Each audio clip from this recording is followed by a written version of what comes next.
Yes, এইটাই হচ্ছে আমাদের। এই যে রিমার্ক হারলেন, এই যে আমরা, এই যে শাকিব খান বলেছিল, এই যে সাকিব আল হাসান বলেছিল, এই যে এটাই হচ্ছে আমাদের। ইমন বলেছিল, এই যে আমরা বলেছিলাম। ইয়েস, আমরা গর্বিত হব। আমরা দেশের উন্নত, পৃথিবীর উন্নত দেশগুলোতে যাব, ডিউটি ফ্রি শপগুলোতে যাব, পৃথিবীর উন্নত দেশগুলোতে গিয়ে দেখব। সবাইকে অনেক অনেক ধন্যবাদ। আপনারা শুরু থেকেই আমাদের সাথে আছেন। আপনারা যে কোনো ভালো কিছুর সাথেই আছেন, ভালো কিছুর সাথেই থাকেন সব সময়, ভালো ভালো সবকিছুকে সাপোর্ট করে যান সব সময়। তুফান রিমার্ক গার্ডেনে, আর বাদ বাকি তুফান তো রিলিজের আগে দেখাবো। Thank you everyone. তুফান শুরু হয়ে যাচ্ছে। একটা ডায়লগ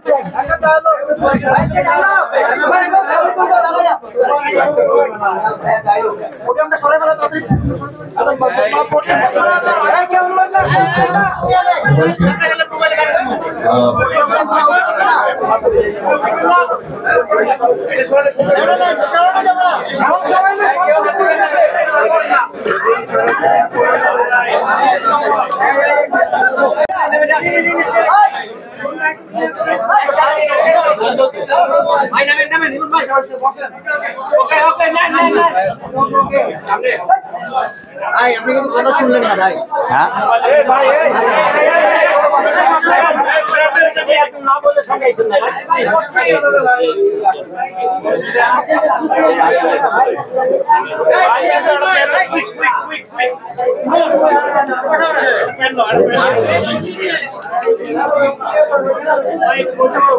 এটা ভালো লাগছে যে আমার বড় ভাই ছবিটা কমপ্লিট করেছেন এবং ঈদে আসবেন। সো এই ধরনের গ্যাং কালচারের যে ছবিগুলো, এগুলো এমনিতেই আপনাদেরও ভালো লাগবে। এগুলো 90s-এর, আপনারা ছোট ছিলেন, আমরাও ছোট ছিলাম, এগুলো না নিয়ে মানুষের আগ্রহ অনেক বেশি, গ্যাং কালচার নিয়ে। সো আমার মনে হয় যে বেস্ট কিছু হবে, মানে অনেক ব্যবসা করবে। আপনি লিখে রাখেন আজকে।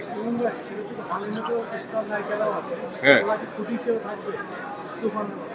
অবশ্যই, মানে দেখেন রিমার্ক হারলান এমন একটা ব্র্যান্ড, এমন একটা অথেন্টিক ব্র্যান্ড। শুধু আমি এক লাইনে যদি বলি যে আমরা শুধু বলার জন্য বলছি না, আমাদের অনারেবল চেয়ারম্যান স্যার উনি নিজেই একজন অথেন্টিক মানুষ। এরকম ভালো মানুষ আমি আসলে আমার লাইফেই কম দেখেছি। উনি দীর্ঘ ধরেন 8-10 বছর উনি পৃথিবীর সব বিখ্যাত যারা পিএইচডি করে স্কিনের উপর, তাদেরকে উনি হায়ার করেছেন। বাংলাদেশে অনেকে বসে আছেন, আপনারা দেখছেন না, ওনারা গবেষণা করছেন। গবেষণা করার পরে হার্লেনের যে প্রোডাক্টগুলো দেখছেন, নিওর, হার্লেন, ব্লেজো স্কিন, সিওডিল, লিলি এবং হোম কেয়ারও আছে, টাইলক্স, সানবিট। সো এই যে এত প্রোডাক্ট, এগুলো কিন্তু 10 বছরের গবেষণার ফল। এবং যারা স্কিনের উপর পিএইচডি করা, ফ্রান্স, আমেরিকা, কোরিয়া, জাপান, পৃথিবীর সব বিখ্যাত ডাক্তাররা গবেষণা করেছেন এবং তারা বিভিন্ন মানুষের উপর অ্যাপ্লাই করেছেন। তারপরেও আবার রিসার্চ চলেছে কম বেশি বা কি ক্ষতিকর প্রভাব হয় কিনা। সেই রিসার্চের পর এই হার্লেন স্টোরে এসেছে। তারপরে হচ্ছে আরও 1 বছর যাওয়ার পর আমরা প্রচারণায় নেমেছি।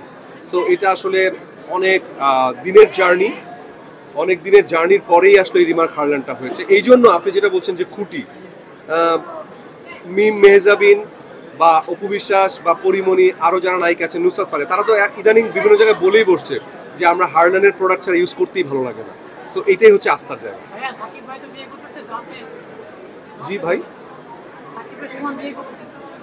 শোনেন, এরকম আমিও শুনেছি, কিন্তু একটা জিনিস মনে রাখবেন, আপনারা এখন এসেছেন হারল্যান্ড স্টোর, মানে অথেন্টিক। সো সাকিব ভাই যদি আপনাদের সামনে অথেন্টিক ভাবে মুখ দিয়ে বলে, ওইটা হচ্ছে বিশ্বাসী। তো শোনা কথা আমি নিজেও বিশ্বাস করি না। বন্ধু না, বড় ভাই হিসাবে যে আপনাদের মতো শোনা কথা আমিও শুনেছি, কিন্তু সাকিব ভাই যখন পর্যন্ত ঘোষণা না করবে ততক্ষণ পর্যন্ত অথেন্টিক কথা ছাড়া বিশ্বাস করি না।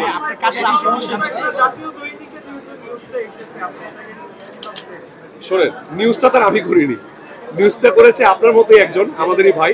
সো এটা সে বলতে পারবে, আমি এটা জানি না। বিয়েটা দরকার কিনা আপনি বন্ধু হিসেবে? শোনেন, বিয়ে সবার জীবনেই দরকার। এখন কার জীবনে কতটুকু দরকার সেটা হচ্ছে যেই পার্সনটা বিয়ে করবে বা যিনি করবে তিনি সবচেয়ে ভালো বলতে পারবেন। বিয়ে অনেক সময় কালো হয়ে যায়, আবার বিয়ে অনেক সময় অনেক ভালো কিছু বয়ে আনে। সো এটা ম্যান টু ম্যান ভ্যারি করে। আমার তো না, আপনি তো আগ্রহ প্রকাশ করছেন, আমি বলি শোনেন, এটা হচ্ছে 11 তারিখে ভাইয়া অ্যান্সার দিবে। ওনার অ্যান্সারটা আমি দিলে এটা খারাপ দেখায়, রাইট? ওনার যেহেতু এটা সাবজেক্ট, আমি না বলি। আর ভাই জিজ্ঞেস করছিলেন আমার কাজের আপডেট। আমি, আপনারা জানেন, আমি অপারেশন জ্যাকপট শুটিং শেষ করেছি, সামনেই খুলনা এবং প্যারিসে যাব। আরেকটা কথা ভাইদেরকে বলে রাখি, তুফান যেরকম ঝড় বেগে এসেছে, সো এরকম হয়তোবা এই ডিরেক্টরের এই একটা কাজ আমার হয়তো আসছে খুব শিগগিরই, সেটা ঈদেও আসতে পারে, আবার তুফান ব্যাগের জন্য হয়তো ঈদের পরেও আসতে পারে। এটা বড় করে প্রেস কনফারেন্স করবো ইনশাআল্লাহ।